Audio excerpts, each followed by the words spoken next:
জানো তো বন্ধুরা, এখন আর কিছু ভালো লাগে না।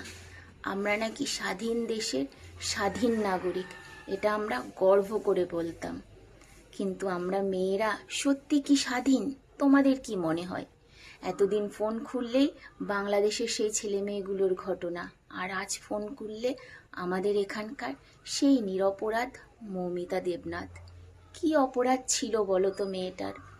আজও আমরা বাড়ির বাইরে বেরোতে গেলে 10 বার ভেবে তারপরে পা ফেলি, ঠিকভাবে বাড়ি ফিরে আসতে পারবো তো? বাড়ির গুরুজনেরা তাদের মেয়েকে উচ্চশিক্ষায় শিক্ষিত করার জন্য যখন বাইরে পাঠায়, তখন নিরন্তর তাদের মনের মধ্যে একটা চিন্তা থাকে, আমার মেয়েটা ঠিকঠাক আছে তো, আমার মেয়েটা নিরাপদে আছে তো। কেন করতে হবে বলো এত চিন্তা? আমরা তো স্বাধীন দেশের নাগরিক, তাহলে আমরা স্বাধীনভাবে কেন বাঁচতে পারবো না? আমাদের মধ্যে এত ভেদাভেদ কেন থাকবে?